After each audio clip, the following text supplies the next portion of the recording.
Subscribe करिए Hifi Study channel को, bell icon को प्रेस कीजिए लेटेस्ट वीडियो अपडेट सबसे पहले पाने के लिए। Welcome to Hifi Study changing the way of education.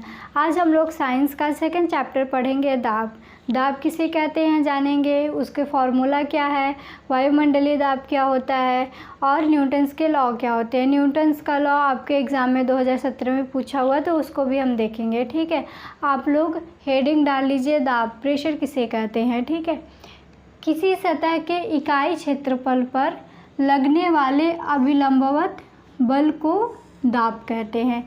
जैसे कि समझिए हम पृथ्वी पर खड़े हैं, तो मेरे द्वारा पृथ्वी पर क्या लग रहा है, दाब लग रहा है। ठीक है, ये मार्कर है, ये मेरे हाथ पे रखा हुआ है, तो ये मार्कर क्या कर रहा है, मेरे हाथ पे दाब लगा रहा है, प्रेशर लगा रहा है। ठीक है, समझ में आ गया सबको। दाब बराबर होता है, इसको P से डोनेट करते हैं, प्रेशर बराबर F/A। ठीक है, ये क्या है, आपका बल है और ये क्या है, आपका क्षेत्रफल।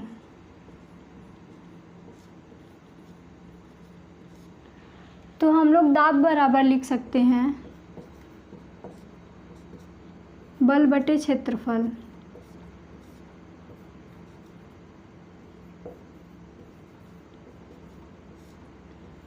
ठीक है, ये दाब बराबर क्या होता है हमारा, बल बटे क्षेत्रफल। इसका मात्रक होता है, मात्रक लिख लीजिए। अगर इसका मात्रक हम लोग MKS पद्धति में देखें, MKS में, SI में, MKS में आपका हो जाएगा न्यूटन पर मीटर स्क्वायर। मान लीजिए आपके एग्ज़ाम में पूछा कि दाब का मात्रक क्या होता है और आप उस टाइम भूल गए, आपको याद नहीं आ रहा, तो आप यहाँ से भी निकाल सकते हैं। ठीक है, देखिए दाब बराबर क्या होता है, बल बटे क्षेत्रफल। बल क्या, फोर्स क्या होता है, फोर्स का मात्रक जो होता है वो होता है हमारा न्यूटन। ठीक है, तो ये हमारा न्यूटन लिख देंगे इसको। और क्षेत्रफल को हम लोग क्या लिखते हैं, लंबाई गुणे चौड़ाई, यही ना लिखते हैं क्षेत्रफल को। और लंबाई और चौड़ाई को किस में मापते हैं, मीटर में। तो मीटर इंटू मीटर क्या हो जाएगा हमारा, मीटर स्क्वायर हो जाएगा। तो न्यूटन पर मीटर स्क्वायर, ये इसका मात्रक हो जाएगा न्यूटन पर मीटर स्क्वायर। यहाँ तक समझ में आया सबको। ठीक है, अब देखिए इसका SI में यूनिट क्या होता है। SI में इसको पास्कल बोलते हैं, पास्कल। और 1 पास्कल बराबर होता है न्यूटन पर मीटर स्क्वायर। ठीक है, 1 पास्कल बराबर होता है न्यूटन पर मीटर स्क्वायर। ये अगर आपके एग्ज़ाम में पूछा कि 1 पास्कल को किसके बराबर लिख सकते हैं, तो न्यूटन पर मीटर स्क्वायर के बराबर लिख सकते हैं। ठीक है, यहाँ तक समझ में आ गया। अब अगर देखिए, अगर हमें प्रेशर को बढ़ाना है, ये हमारा प्रेशर है, अगर हमें प्रेशर को बढ़ाना है तो हमें क्या करना होगा, एरिया को डिक्रीज़ करना होगा। अगर प्रेशर को बढ़ाते हैं, प्रेशर इन्वर्सली प्रोपोर्शनल है आपके क्षेत्रफल के। ठीक है, अगर हमें प्रेशर बढ़ाना है तो हमें क्षेत्रफल को घटाना पड़ेगा। जैसे देखिए, आप कोई कील लिए, कील देखे हैं, कील का जो आगे का कील कैसा होता है, ऐसा होता है ना, यहाँ की साइड जो होता है नुकीला होता है कील।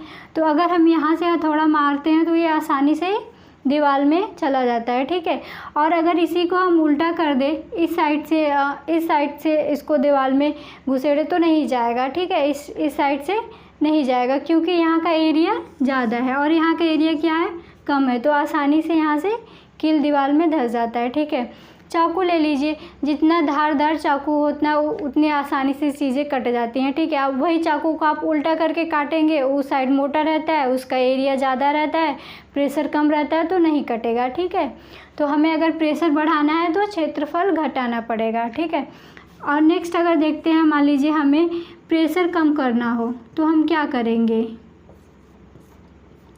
क्षेत्रफल को बढ़ा देंगे। अगर किसी चीज़ के लिए प्रेशर कम करना हो तो हम क्षेत्रफल को बढ़ा देंगे। जैसे देख लीजिए, आप लोग देखे होंगे, उसके टायर कितने मोटे मोटे होते हैं। तो वो मोटे टायर क्यों बनाए जाते हैं? ताकि जो ट्रक का प्रेशर है वो ज़मीन पे उतना ज़्यादा ना लगे, इसलिए ट्रैक्टर के टायर जो होते हैं मोटे बनाए जाते हैं।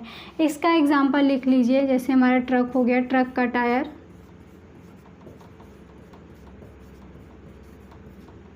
यहाँ पे इसका एग्जाम्पल हो जाएगा नुकीली कील।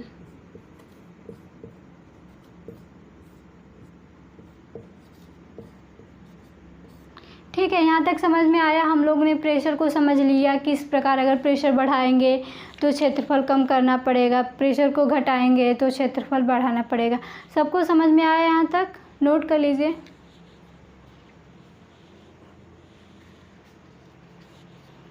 हो गया। और एक चीज़ और, जो ये हमारा दाब है ना, वो अदिश राशि है। अदिश राशि क्या होती है? जिसका कोई डायरेक्शन ना हो। ठीक है, डायरेक्शन जिसका नहीं होता है उसको क्या हम लोग बोलते हैं? अदिश राशि बोलते हैं। इसमें सिर्फ परिमाण होता है। परिमाण मीन्स जैसे कोई जो सदिश राशि होती है उसमें दिशा और परिमाण दोनों होता है। अदिश राशि जो होती है उसमें सिर्फ परिमाण होता है।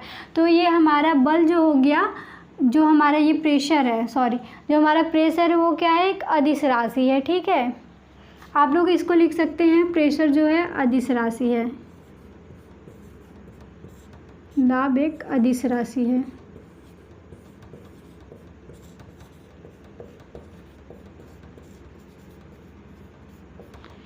ठीक है, समझ में आया? यहाँ तक नोट कर लीजिए।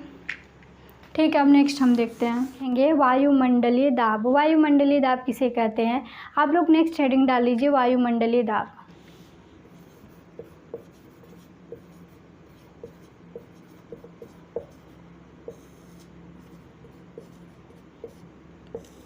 इसको समझते हैं। देखिए, हमारी पृथ्वी जो है वायु से घिरी हुई है, वायु के आवरण से घिरी हुई है, उसी को हम लोग वायुमंडल कहते हैं। और वायुमंडल के थ्रू जो हमारी पृथ्वी की सतह पर दाब लगता है उसे ही हम लोग क्या बोलते हैं? वायुमंडलीय दाब कहते हैं। हमारे चारों तरफ वायु है, वो भी तो पृथ्वी पर कुछ न कुछ दाब लगाएगी, कुछ न कुछ प्रेशर लगाएगा, उसी को हम लोग क्या बोलते हैं? वायुमंडलीय दाब कहते हैं। जिससे जिससे हम ऊपर चले जाते हैं वहाँ वायु कम होता है, तो वहाँ पे वायुमंडलीय दाब कम लगता है। ठीक है, जैसे जैसे जैसे पहाड़ों पे आप जाएंगे तो वहाँ पे वायुमंडलीय दाब कम लगता है। ठीक है, बलून को उड़ाते हैं तो जैसे जैसे बलून ऊपर जाता है वो ऊपर जाके फट जाता है। क्यों? क्योंकि जब बलून ऊपर जाता है तो वहाँ पे वायुमंडलीय दाब कम रहता है और बलून के अंदर का प्रेशर ज़्यादा हो जाता है, तो इसकी वजह से जो बलून होता है फट जाता है। ठीक है, तो हम लोग इसको इस प्रकार लिख सकते हैं कि पृथ्वी चारों तरफ से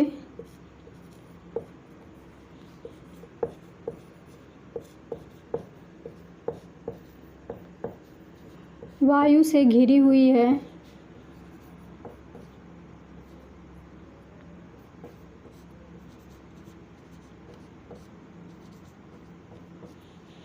वायु के इस आवरण को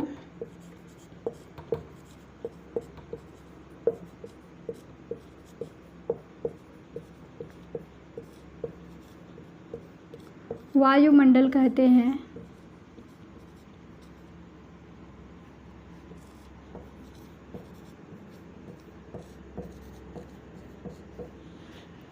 और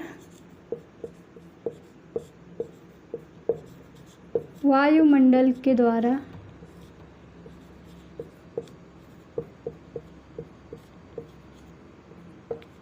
पृथ्वी की सतह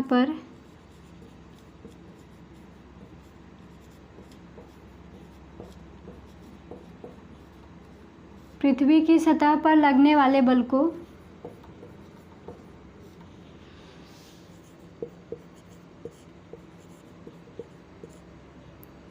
वायुमंडलीय दाब कहते हैं।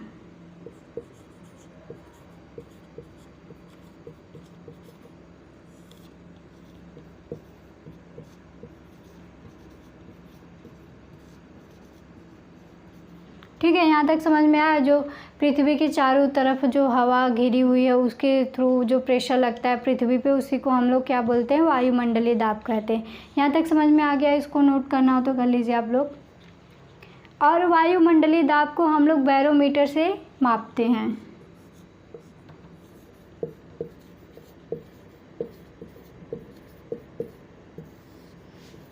पूछेगा अगर आपके एग्ज़ाम में कि वायुमंडलीय दाब को किससे मापते हैं, तो बैरोमीटर से। ठीक है,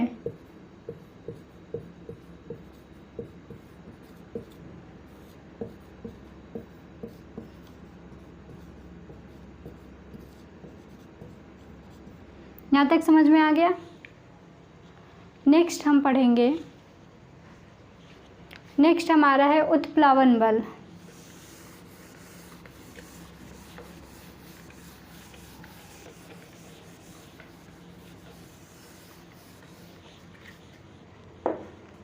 नेक्स्ट डाल लीजिए आप लोग उत्प्लावन बल। देखिए हम इसको समझते हैं उत्प्लावन बल क्या होता है। आप किसी वस्तु को ले लीजिए, ठीक है। आप मान लीजिए कोई बोट है ना, उसको ज़मीन पे जब रखा है बोट, तो आप उसको धक्का देंगे, वो आपसे हिलेगा भी नहीं, आप उसको हिला भी नहीं सकते जब तक वो ज़मीन पे है। अगर वही बोट पानी में चला गया तो उसको आप आसानी से खींच सकते हैं, ठीक है। तो क्यों, जब कोई भी वस्तु पानी में जाती है तो उसका जो मास होता है वो कम हो जाता है। ऐसा क्यों, उसका भार कम क्यों हमें प्रतीत होता है? क्योंकि वहाँ पे उत्प्लावन बल काम करता है। देखिए जैसे ये हमारा क्या हो गया, बोट हो गया, ठीक है, और ये हमारा पानी है, पानी का सरफेस है। तो ये जो बोट का जो ये सरफेस जितना पानी में है, वो पानी में अपना फोर्स लगाएगा, ठीक है, और जो पानी है वो फोर्स लगाएगा बोट के ऊपर, जिसकी वजह से हमें बोट का जो वज़न होता है, जो बोट का जितना भार है, वो हमें कम प्रतीत होता है, ठीक है। इसी को हम लोग क्या बोलते हैं, उत्प्लावन बल। और जैसे मान लीजिए कोई वस्तु है, वो पूरी तरह से पानी में डूबा हुआ है, ठीक है, ये पूरी तरीके से कोई पानी में डूबा हुआ है, तो ये क्या करेगा, अपने जितना भी एरिया लिया है उसमें ये फोर्स लगाएगा, ये इधर फोर्स लगाएगा, पानी इसके ऊपर फोर्स लगाएगा। इसी तरह आप लोग अंदाज़ा लगाए होंगे कि अगर कोई वस्तु पानी के नीचे है तो उसको हम खींचते हैं, जैसे पुराने टाइप में कुएं में से पानी निकालते थे, तो जब तक बाल्टी कुएं के अंदर पानी के अंदर रहती थी हल्का महसूस होता था, जब ऊपर आती थी तो वज़न ज़्यादा लगता था। तो ये उत्प्लावन बल के कारण होता है, ठीक है। यहाँ समझ में आ गया आप लोग को उत्प्लावन बल किसे कहते हैं, ये समझ में आ गया। इस प्रकार हम लोग लिख सकते हैं कि किसी तरल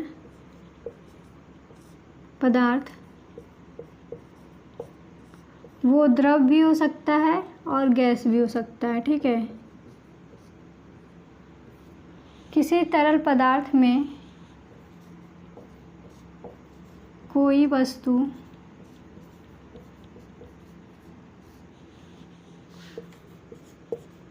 पूरी या आंशिक रूप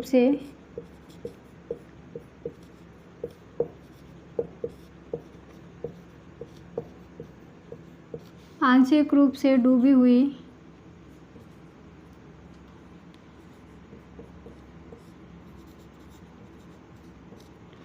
वस्तु पर आंशिक रूप से डूबी हुई वस्तु पर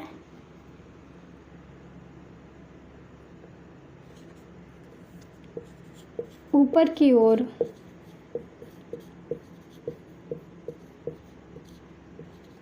जो बल लगता है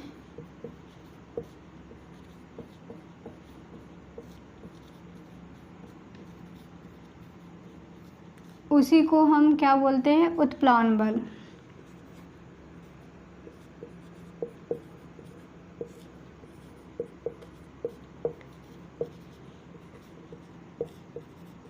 ठीक है, जैसे हम आप लोग को एग्जांपल दिए एक बोट का, ये बोट है, ठीक है। अब बोट क्या है, पानी की सतह पर ही है, तो ये पानी जो है ना इसके ऊपर अपना फोर्स लगाएगा, बोट भी लगाएगा इसके ऊपर। तो जो पानी के थ्रू इसके ऊपर फोर्स लग रहा है ऊपर की ओर, वही क्या है, हमारा उत्प्लावन बल है। जैसे मान लीजिए ये आप ग्लास ले लीजिए, इसमें कोई चीज़ डुबो दीजिए, आंशिक रूप से मतलब कि वो पूरा ना डूबा हो, ठीक है, थोड़ा ही डूबा, मान लीजिए इतना डूबा है, ठीक है। ये कोई चीज़ है, इतना डूबा है, तो पानी क्या करेगा, इसके ऊपर अपना फोर्स लगाएगा। इसी को हम लोग क्या बोलते हैं, उत्प्लावन बल। और ये भी ऑब्जेक्ट क्या करेगा, नीचे की तरफ फोर्स लगाएगा, जिसको हम लोग न्यूटन का जो थर्ड लॉ होता है एक्शन रिएक्शन का, क्रिया प्रतिक्रिया का नियम, ये भी उत्प्लावन बल में ही यूज़ होता है। ठीक है, देखिए जैसे ये वस्तु है, ये ऊपर की तरफ फोर्स लगा रही है और ये वस्तु इसमें नीचे की तरफ फोर्स लगा रही है, तो एक्शन रिएक्शन हुआ ना, जो मान लीजिए एक्शन रिएक्शन हुआ यहाँ, क्रिया और प्रतिक्रिया।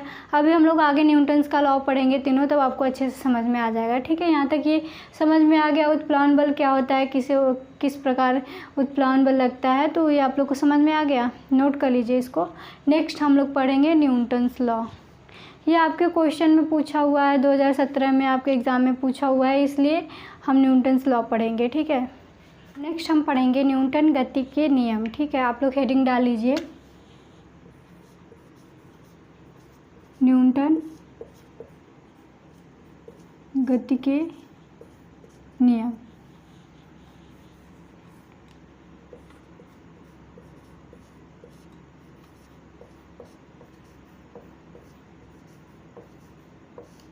न्यूटन ने गति के 3 नियम बताए हैं कि न्यूटन के गति के नियम, इन्होंने 3 नियम बताया है।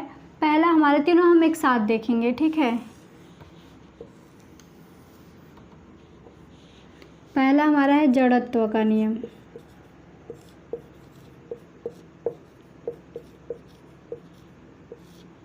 ठीक है, देखिए जड़त्व का नियम, जड़त्व का नियम अच्छा पहले तीनों लिख लेते हैं। दूसरा हमारा है संवेग का नियम। थर्ड हमारा है क्रिया प्रतिक्रिया का नियम।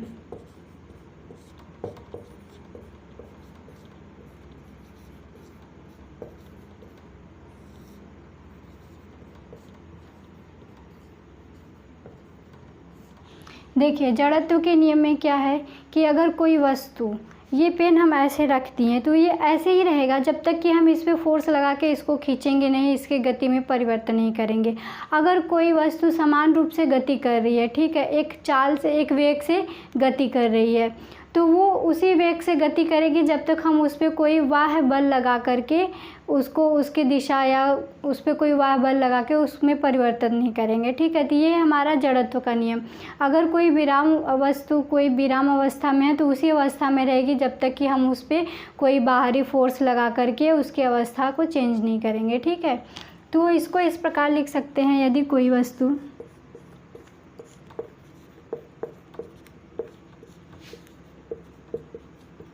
विरामावस्था में है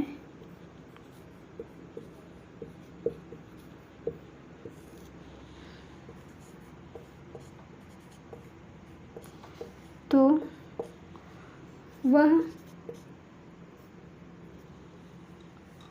यदि कोई वस्तु विरामावस्था में है या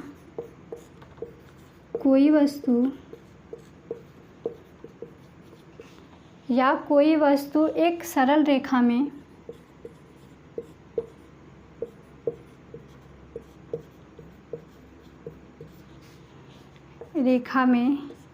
समान वेग से चल रही है,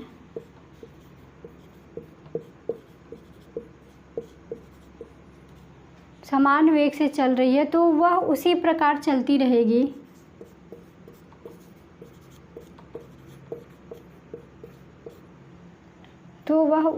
रहेगा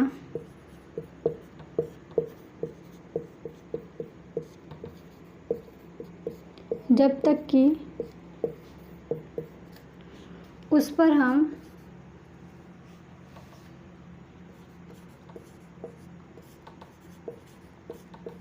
कोई बाह्य बल न लगाएं।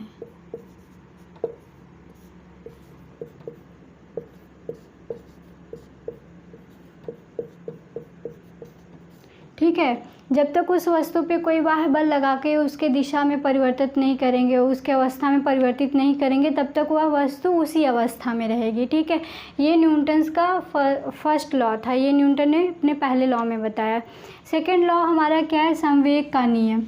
इसमें इन्होंने बताया जो F होता है, जो बल, जो फोर्स होता है हमारा, वो क्या होता है, डायरेक्टली प्रोपोर्शनल होता है m/a के। m क्या है, हमारा मास है, वस्तु का द्रव्यमान है, और ये क्या है, जिस वेग से वस्तु चल रही है, ठीक है, ये वेग है। तो इन्होंने ये बताया है कि अगर कोई वस्तु है, अगर किसी वस्तु पे हम लोग बल लगाते हैं, उसको फोर्स लगाते हैं, तो उसके वो द्रव्यमान के और तथा त्वरण के अनुक्रमानुपाती होता है, ठीक है। किसी वस्तु पर लगाया गया बल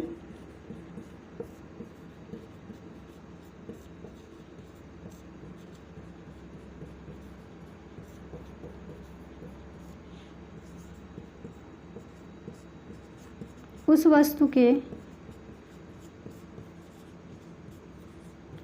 द्रव्यमान तथा वेग के अनुक्रमानुपाती होता है।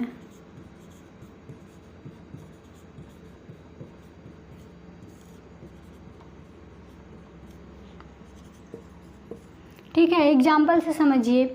जैसे आप लोगों ने क्रिकेटर को देखा होगा, वो जब बॉल को पकड़ते हैं तो बॉल क्या हुआ, एक वेग से आ रहा है, उसका कोई द्रव्यमान भी होगा। तो जब वो बॉल को पकड़ते हैं तो अपने पकड़ने के बाद तुरंत अपने हाथ को पीछे की तरफ करते हैं। क्यों?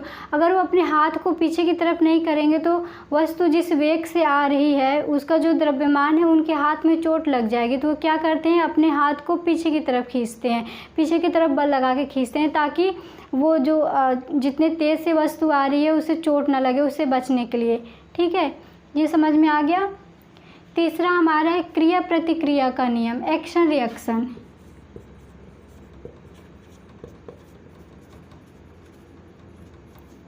इसका आप ऐसे एग्जांपल में समझिए, आप किसी को एक थप्पड़ मार दिए। जैसे मैंने मेरे भाई को एक थप्पड़ मारा और मैंने उसको बोला कि तुम न्यूटन्स का थर्ड लॉ नहीं जानते हो, मैंने तुमको मारा, तो अपोजिट में तुम्हारे वजह से भी मेरे ऊपर रिएक्शन हुआ, मैंने तुम पे एक्शन किया।